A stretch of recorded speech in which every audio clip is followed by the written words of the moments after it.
The key to a successful gold dredge is efficiency. It's been pretty rough this year. 3,000 ounces. We can't keep going like this because I'll never make it. We got to get the hopper down there. We got to get the screen decks, the sluice boxes. What'd you buy? I'm excited. Let's go get it. Shawn Pomrenke's rebuilt $800,000 dredge didn't just dig gold on its first night. It struck the gold-rich clay layer that others couldn't even reach. The Myrtle Irene, once a rusted-out wreck, now ran like a war machine through the sea floor, dragging up thick pay dirt no other rig could touch. Tune in as the Myrtle hits something so rich, even Dave nearly falls over at what's trapped in the sluice box. Built to dig, prayed to run. Shawn Pomrenke didn't take a small step this time. He took a giant leap and threw nearly every dollar he could borrow into one massive gamble. After months of heavy lifting, sketchy deals, and fixing problems that just kept showing up, his monster dredge finally hit the water. The Myrtle Irene, now bulked up and rebuilt from the ground up, was ready for its first night shift. It wasn't some test run. This was the real thing, and it had to work. What happened next would either make him or break him for good. The machine wasn't cheap. It cost him nearly $800,000 just to get it back into fighting shape. That was on top of what he already owed for other projects. The Tom Cod lease still had nearly $1 million left to pay off. Add to that a $1,500,000 handshake deal with his dad to buy out the family business. Simple 5-page contract, huge weight on his shoulders.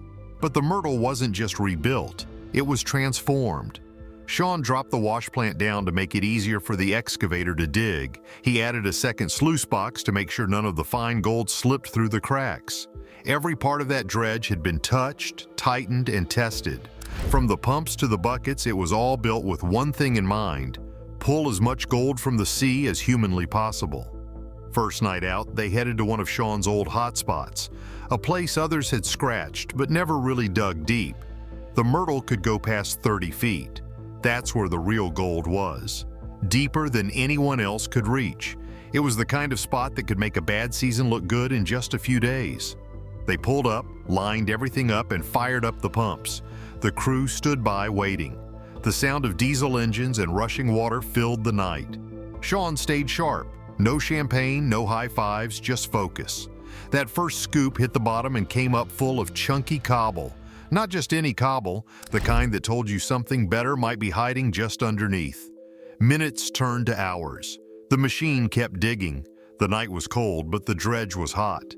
As the bucket pulled up thick layers of clay, Shawn could hardly hold still. That was the layer he had dreamed of reaching, that heavy, sticky, gold-holding clay. The Myrtle chewed through it like it was nothing. One scoop at a time, gold started showing up. Both sluice boxes ran steady.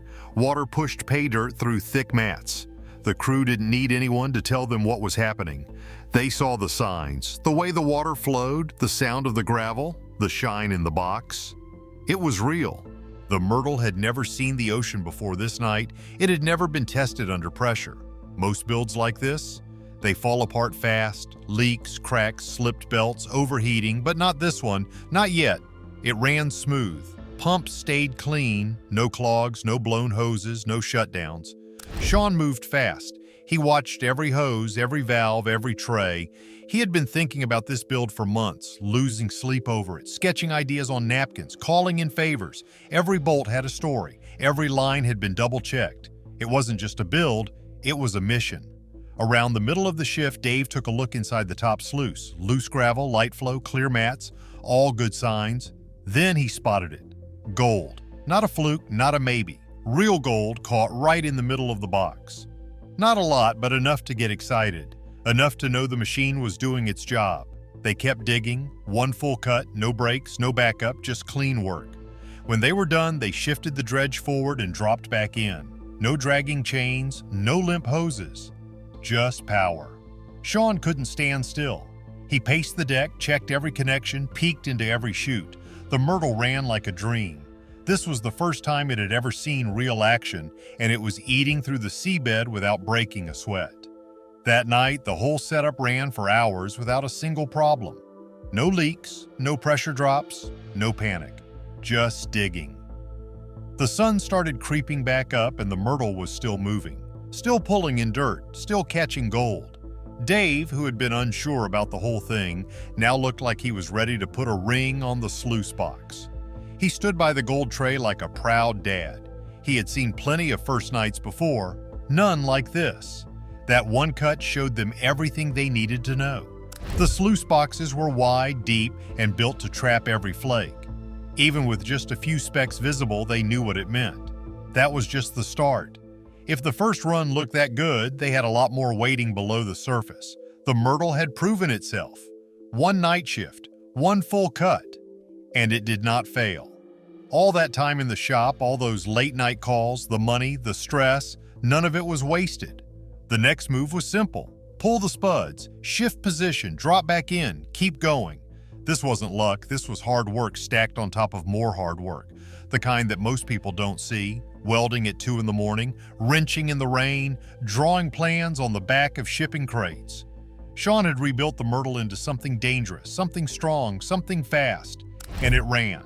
On the first night, on the first dig, on the first full cut. Now the crew knew. The machine worked, the design worked. The dream wasn't just a dream anymore. They were digging, they were catching gold, and they weren't going to stop. That night, deep under dark skies and pounding water, the Myrtle Irene started something big. The kind of big that makes or breaks a season. Shawn Pomrenke stood on the deck of his rebuilt dredge, water spraying, dirt flying, gold catching.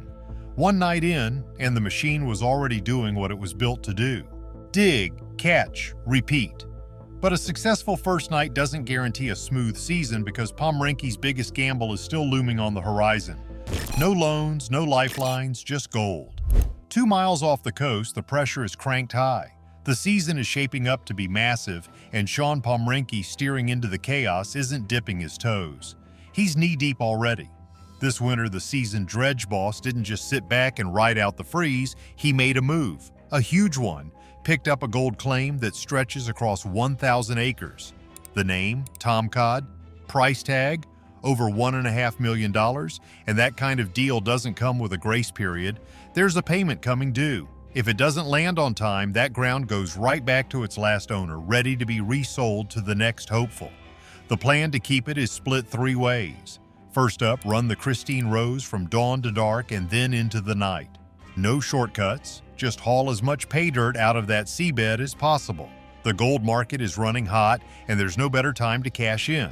The Tom Cod isn't just big, it's proven, and that's where the winter work shines. All season long, drill logs were collected. These logs point to something buried deep, a lost riverbed that cuts through the claim like a hidden highway. Packed inside, layers of chunky yellow metal. One drill hole punched out over 900 grams of the good stuff. That kind of reading turns heads. And if it tracks the way it looks, this stretch of ground could be one of the richest in the region. But there's a catch. The Christine Rose's arm only reaches down 19 feet. That ancient riverbed? It's closer to 30, which means the only way to reach it is to find the dip, a spot where the riverbed rises just enough to fall into the dredge's range. Using beach markers and the old data, he's plotted a route. If the guess is right, the nozzle will touch pay dirt that hasn't been touched in who knows how long. The second part of the push is all about the inland mine, the one that's been run by the family for years. Now the miner wants it all under his name. That means buying out the father and taking full control. No more shared decisions, no more waiting on anyone else's word. Just one operator running both sea and land. Owning the inland setup means steady gold. Not as flashy as the deep cuts offshore, but stable. And right now, stability is gold too. The third move is bolder than the others. Sitting on shore near the edge of town is the Myrtle, a heavy-duty dredge with serious muscle. It's not running, just parked. But it belongs to Dave Young. For months now, the veteran miner's been driving past that rig, staring it down, thinking about what he could do with it. The vision is clear. Take over the dredge, make the fixes, run it hard, pull out more gold in 1 week than the Christine Rose can manage in 3. On a good stretch, the Christine Rose might bring in $300,000 in gold. With the Myrtle tuned right, it could pull close to $1 million. That's the kind of leap that turns a risky season into a record-breaking one. The plan is to convince Dave to hand over the keys, at least in part. Let the veteran take charge, redesign it, rebuild what needs work, then go after the untouched ground with the biggest rig on the Bering Sea. Dave didn't slam the door. He asked for a plan. Something real, on paper. That leaves the door open just a crack, and for a man chasing down every ounce, a crack's enough to wedge a whole dream through. But nothing is free. The Tomcod still needs more payments. The inland mine won't buy itself. And the Myrtle? That's not even his yet. It's all tied together. If one piece falls, the rest wobble. That's why every move matters. Every bit of ground, every scoop, every hour. The gold has to come up fast, and it has to come up heavy. Back at the Tomcod, the logs from the winter show a line that might be the old river's path. The miner tracked it across the claim, pinpointing the edge where it drops into the deeper part of the ground. He figures if he hits it at the start, near where the beach dips, it might line up just right with the dredge's reach. There's no margin for error. If it's too deep, that's time and money gone. Still, the signs are good. That 900-gram drill hole wasn't a fluke. Other holes came up strong too. Gold caught in every layer, heavier near the 30-foot mark. That's ancient river stuff. Not flakes, not dust, real chunks. That's the dream. Out on the Christine Rose, the pressure is growing. The crew knows what's at stake. The machinery's running long shifts. Maintenance is tight. No breakdowns allowed. Every minute counts. Each load of gravel goes through the sluices with care. Any misstep and it's money lost. Back on land, the inland mine is quieter, but steady. The focus there is bulk, not flash, but volume. Dump trucks run like clockwork. Wash plants rumble. The ground there isn't as deep, but it adds up. And when combined with offshore pulls, it builds a safety net. That's if both parts run smooth. If one falters, the pressure spills to the other. And the Myrtle? That's still on standby, still parked, but the miner's working on the proposal. Not some rough sketch, real diagrams, mod plans, equipment lists. Everything Dave might need to get on board. If that pitch lands, the season flips overnight. With the Myrtle, everything scales up. Bigger digs, deeper cuts, more gold, less waste. But first, the bills. The Tomcod payment looms. Miss it, and that whole 1,000 acres goes up in smoke. Then there's the inland mine deal. That one's waiting too. And the Myrtle? Still just a maybe. With the Tomcod payment coming due fast, Shawn's next move isn't just bold, it's all in, pushing every resource he's got toward one last play. 3 weeks to turn rust into gold. The captain had something big in mind. The Myrtle Irene sat dead in the water, worn down and almost forgotten. Most folks thought it was junk, but the captain wasn't like most folks. He dropped over $350,000 into the rebuild. All his own money, no loans, just belief and a big risk. Meanwhile, his other rig, the Christine Rose, kept moving like a machine. Buckets dropped in, pulled up pay dirt, and the sluice caught gold steady. His second-in-command ran it smooth. The operation worked like a clock, but the captain didn't want just one solid boat. He wanted to own the whole shoreline. The Myrtle Irene had never worked right. The wash plant was too high, the operator couldn't see, the flow was off. Fine gold blew right through the sluice and back into the sea. The whole setup was sloppy. Fixing it wasn't just turning wrenches, it meant stripping it down to steel and building it back up. First thing, they lowered the wash plant. Now the operator could see where the dirt dropped. Next, they swapped the pump for something with real power. Then came the big fix, a second sluice box. That meant better recovery. Even the fine flakes wouldn't get away. Everything had to line up. Water speed, angles, spread. One mistake and the gold would still fly out the back. The boat was a mess, but the crew moved fast. The captain didn't have months. He had 3 weeks to get the Myrtle floating and working. That was the deal. His partner didn't want promises. He wanted results. The deadline was real. If they missed it, the whole season would be shot and all that cash would be sunk. He brought the partner down to the boatyard, showed him around the Myrtle. No showy words, just walked him through the new build. From the cab of the excavator, you could now see straight into the wash plant. Dirt would go in, get blasted with water, and slide through the sluices. The flow system was cleaned up. It finally looked like it might do the job. Back in the day, that boat used to lose over half the gold it touched. 50 to 60% just washed away. Now, with the added sluice and better water control, that wasn't happening. The trays were showing color, the kind of yellow that mattered. It wasn't magic, it was adjustment, detail, and good hardware.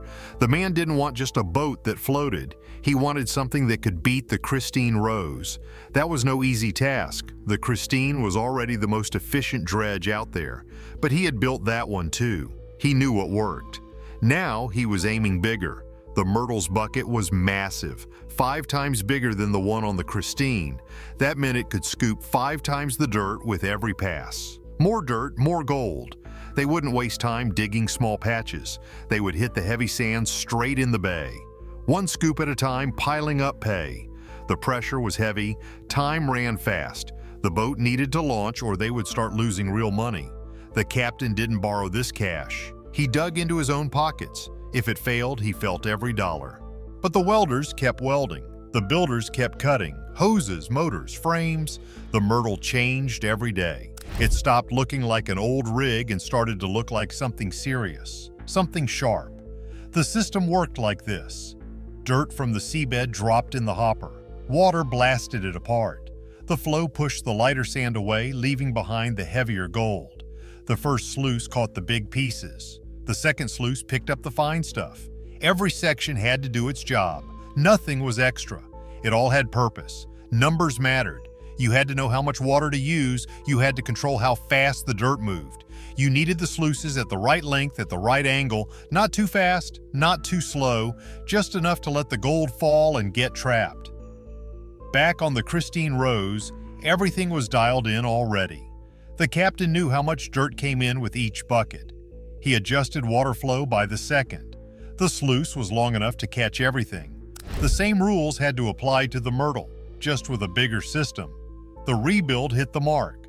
You could see the gold sticking in the mats. Before, cleanups showed nothing. Now they showed color. That was what the partner needed to see. Real proof, not talk. Every step had to line up.